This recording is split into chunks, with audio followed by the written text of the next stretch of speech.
Любовь к путешествиям с каждым годом неуклонно растет, и большинство из нас стремится посетить различные популярные курорты, экзотические туры, интересные экскурсии, известные достопримечательности, тем более, что таких мест на нашей планете очень и очень много. Но есть среди этих мест и такие, которые, несмотря на всю свою притягательность, могут оказаться опасными как для физического, так и для психического здоровья. Привет, это канал Top Smiles, и сегодня мы подготовили для вас 10 невероятно интересных и в то же время пугающих достопримечательностей, которые вам точно понравятся. Поехали! Номер 1. Бассейн Дьявола. На самом краю водопада Виктория, который находится в Южной Африке, на реке Замбези, между странами Замбия и Зимбабве, располагается так называемый Дьявольский бассейн, который, как и многие бассейны такого типа, образовался в результате тысячелетней эрозии. Такое название ему дали за счет его расположения, ведь от пропасти водопада до бассейна всего около метра, а на разделяющий каменный бортик надежды тоже мало, ведь он очень скользкий от образовавшегося на нем мха. Не каждый человек, пусть даже он будет очень смелым, решится попозировать на краю пропасти, с которой стекает около 500 тысяч кубических метров воды в минуту с высоты более 100 метров. Кстати, местные жители прозвали водопад Виктория «Гремящий дым», так как вода, обрушиваясь с высоты и разбиваясь на мелкие части, поднимает радужные брызги на высоту более 500 метров, тем самым создавая грохот и мокрый дым. Но купаться в этом месте лучше под присмотром проводников и гидов, они покажут, где лучше входить в воду, а также придержат в случае необходимости. Купаться в этом природном бассейне можно только осенью, когда уровень воды становится низким. Обычно этот период с середины августа до конца декабря, при этом доступ более надежен в октябре и ноябре, когда поток самый слабый. Но имейте в виду, что сезонные уровни меняются от года к году, в зависимости от того, сколько и когда шел дождь выше по течению. Дьявольский бассейн с каждым годом становится все популярнее и популярнее, за год его посещают около 300 тысяч туристов. Ведь это не только незабываемое зрелище, но и отличные фотографии, которые с восторгом будут переглядывать все родственники и знакомые.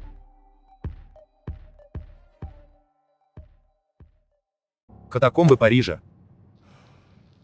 Это поистине жуткая достопримечательность, которая собирает миллионы туристов со всего мира, находится во Франции, в сети подземных тоннелей длиной около 1,5 километров на месте древних римских каменоломен под Парижем, где хранятся останки более 6 миллионов человек. Если не боитесь призраков и могил, спуститесь в подземелье, чтобы соприкоснуться с потусторонним, ведь на протяжении всего маршрута вас охватит картина из десятка миллионов человеческих костей, черепов, некоторые из них сложены в стопки, некоторые выложены в фигуры, с табличками, указывающими, почему они здесь оказались, будь то война, эпидемия, или просто перезахоронение. В конце 18 века многие кладбища в Париже были перегружены останками умерших, что привело к жалобам людей на зловоние от мертвых тел и распространение инфекций на этих кладбищах. В результате городские власти решили перенести их содержимое в бывшие каменоломни Томбр и Суар, расположенные недалеко от города. В период с 1785 года по 1787 год крупнейшее в Париже кладбище святых невинных было раскопано и перенесено в подземелье. Вскоре эта практика распространилась и на другие кладбища города. Любители острых ощущений обязательно включат катакомбы в программу осмотра любопытных мест, чтобы пощекотать нервишки, окунувшись в таинственную атмосферу прошлого.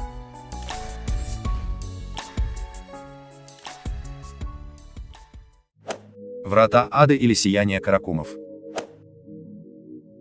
Горящий газовый кратер в городке Дарваза, что в Туркменистане, называемый в народе вратами ада, расположенный в центре пустыни Каракумы, примерно в 260 километрах от Ашхабада, и представляет собой провал диаметром 60 метров и глубиной около 20 метров на территории массивного месторождения природного газа.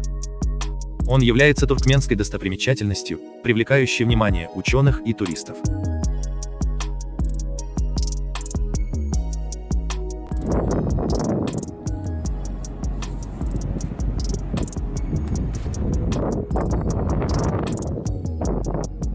Выглядит это зрелище поистине завораживающе, раскаленная яма смерти, которая ведет прямиком в бездну.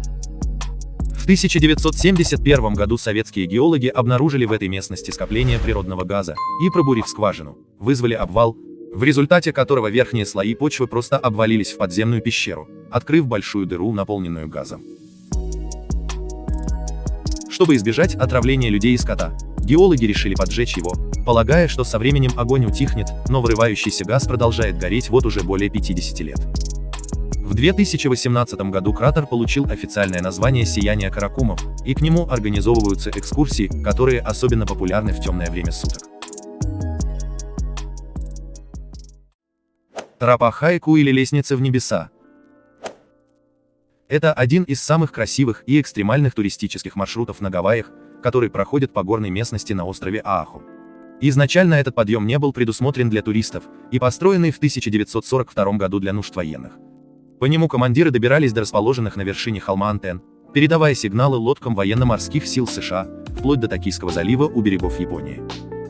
Но в 1987 году потребность в радиовышке исчезла, и лестница превратилась в культовый пешеходный маршрут, покорить который люди приезжают со всего мира. Но стоит 10 раз подумать, прежде чем совершить это головокружительное путешествие, ведь вам предстоит преодолеть 3922 ступеньки на вершину утеса Кулау. Высотой 850 метров. Это в прямом смысле слова в облаках, а подъем настолько крут, что удержать равновесие во время восхождения под силу не каждому. В 2003 году тропа Хайку была полностью реконструирована ради безопасности туристов, которые все же рискуют прогуляться по экстремальному маршруту. С тех пор лестница периодически то открыта, то закрыта, ведь власти острова Оаху по-прежнему считают этот вертикальный маршрут слишком опасным как для путешественников, так и для местных жителей.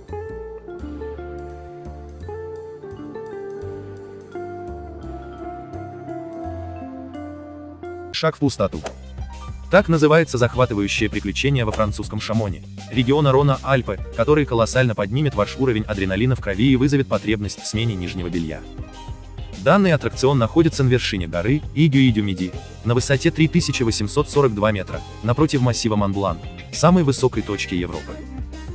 Полностью прозрачный куб, стены, пол и потолок которого выполнены из стекла, висит над пропастью, глубина которой целых 1035 метров над долиной, поэтому виды отсюда открываются в прямом смысле головокружительные. Как уверяют разработчики, стенки обзорной кабины способны выдержать ветер со скоростью 220 км в час и температурные перепады в 60 градусов Цельсия как в минус, так и в плюс. Стены, пол и потолок смотровой площадки сделаны из 12-мм закаленного стекла. Чтобы добраться до аттракциона «Шаг в пустоту», вам нужно совершить 20-минутную поездку на канатной дороге вверх по горе на самую верхнюю станцию подъемника Айги-Вильдю-Миди, нижняя станция которого находится в поселке Шамони. Кстати, чтобы выйти на стеклянную панель, необходимо надеть войлочные тапочки, которые не повредят прозрачную поверхность. В целом, шаг в пустоту — это достаточно безопасно, но очень страшно. Dead Cell или клетка смерти. Аттракцион для настоящих любителей адреналина, который находится в городе Дарвин в Австралии, в парке отдыха бухта крокозавров. У вас есть уникальная возможность безопасно поплавать с крупнейшей в мире рептилией в абсолютно прозрачной клетке из плексигласа, получившая название клетка смерти. Сначала вас подвешивают над бассейном, в котором обитают 5-метровые морские крокодилы, а затем клетку опускают в воду, что дает смельчакам обзор рептилий на 360 градусов. Так что у вас нет другого выхода, кроме как встретиться с ней лицом к лицу. Взгляните на его устрашающий взгляд, почувствуйте чистую силу его 3-тонного укуса и стойкость современного динозавра.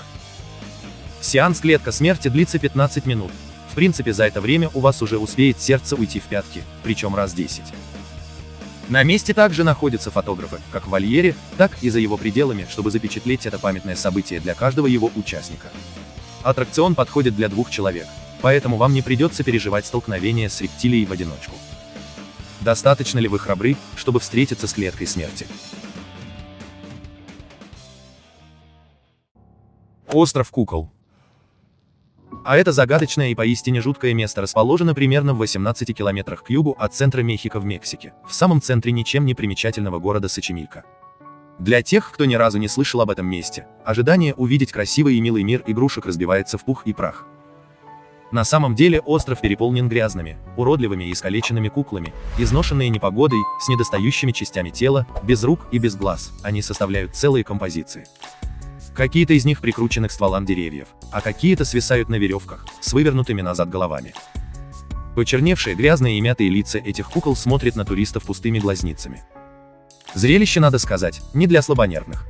В 50-х годах прошлого века отшельник Джулиан Баррера, отрекшийся от мира и семьи в пользу острова, начал собирать из мусорных корзин кукол и развешивать их на ветках. Целью было успокоение души утонувшей поблизости в канале девочки, а затем и всех детей, которые в разные годы утонули в этих краях. В конце концов Баррера сумел превратить этот чудный остров в довольно странное и страшное место, где за каждым вашим шагом наблюдают жуткие глаза изуродованных игрушек. Сегодня семья отшельника, который сам утонул в 2001 году, содержит его музей под открытым небом на пожертвования многочисленных посетителей. Здесь нет электричества и коммуникаций, а добраться сюда можно только на лодке. Стеклянный мост в Китае. А эта достопримечательность вызовет у вас страх, особенно если вы боитесь высоты. Это стеклянный мост в Китае, который расположен в национальном парке Чжанцзяцзэ, провинция Хунань, и является самым длинным стеклянным мостом в мире. Его длина составляет 430 метров, и имея высоту в 6 метров, он находится над пропастью каньона на высоте 300 метров. Конструкция, состоящая из сверхпрочных стеклянных панелей, безопасна и оснащена по последнему слову техники. Одновременно на стеклянном полотне могут находиться до 800 человек, при условии, что пройти по нему можно только в специальных бахилах, чтобы не поцарапать поверхность. В этом и кроется фокус, ведь стекло под ногами имеет очень высокую прозрачность, и человеку просто кажется, что он идет по воздуху. А наряду с боковыми подвесными трассами и колоссальной скоростью ветра на такой высоте, создается ощущение пребывания в чистой природе, паря в воздухе между небом и землей, подобно бабочке с крыльями. Экстремальные развлечения пользуются высоким спросом среди туристов, поэтому с момента открытия моста количество посетителей, желающих пощекотать себе нервы, растет с каждым годом. Дорога смерти в Боливии, или Юнгас-Роуд, одна из наиболее опасных дорог в мире. Она тянется из боливийской столицы Ла-Пас к городу Коройка. Ее длина составляет 64 километра, и в первую очередь поражает перепадом высот. От Ла-Паса она сначала идет вверх, к своей высшей точке, перевалу Ла-Кумбрия, находящемуся на отметке 4650 метров над уровнем моря.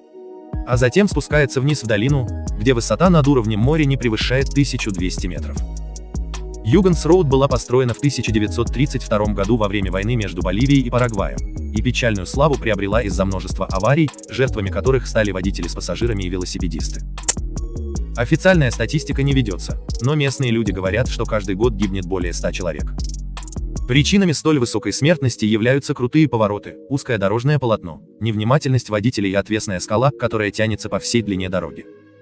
К этому можно добавить дожди, туманы и оползни. Ехать по такой дороге крайне сложно, а в некоторых местах она настолько узка, что любое неаккуратное движение водителя грозит обернуться катастрофой. Снизу обрыва находится множество изувеченных падением транспортных средств. Как туристический маршрут, эта дорога приобрела известность благодаря экстремальным велосипедистам, которые приезжают сюда испытать острые ощущения. Но тот, кто решил рискнуть и продолжить здесь свой маршрут, должен помнить, что назад пути нет, цена увиденных пейзажей и головокружительных спусков может быть значительно дороже славы и денег. Остров-призрак. Одно из невероятно жутких и таинственных мест в Японии является остров Хошима, расположенный в Восточно-Китайском море, в 15 километрах от города Нагасаки. Туристы называют его пограничным островом, так переводится его имя с японского. Визуально он напоминает корабль, благодаря окружению из бетонных укреплений и плит. Согласно легендам, остров населен множеством заблудших душ и проклятых духов. Говорят, что вы можете слышать, как они плачут и шепчутся друг с другом, когда вы гуляете по острову. А гнетущая атмосфера острова нагоняет еще больше страха и тревоги.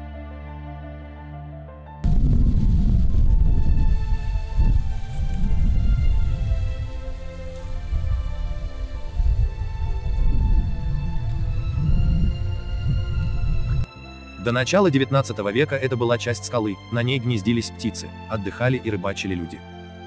Но после того, как там случайно обнаружили уголь, остров стал промышленным центром с густым населением. Помимо угля, началось производство военной продукции. Уже к 1960 году население острова составляло 5500 человек, что является практически мировым рекордом по густонаселенности на таком маленьком участке суши. Ведь длина острова всего 500 метров, а ширина 160, и сложно поверить, но на Хосиме тогда работала школа, было кафе, свое кладбище и даже 2 плавательных бассейна.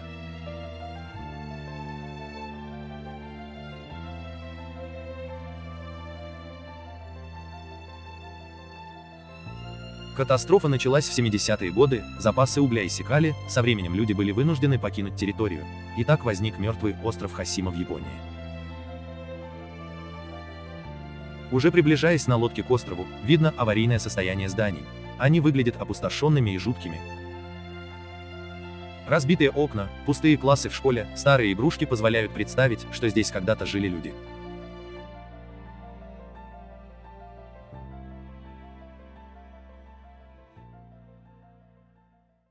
Если понравилось видео, ставь большой палец вверх, подписывайся на канал и жми колокольчик, чтобы не пропустить новые видео. Пока!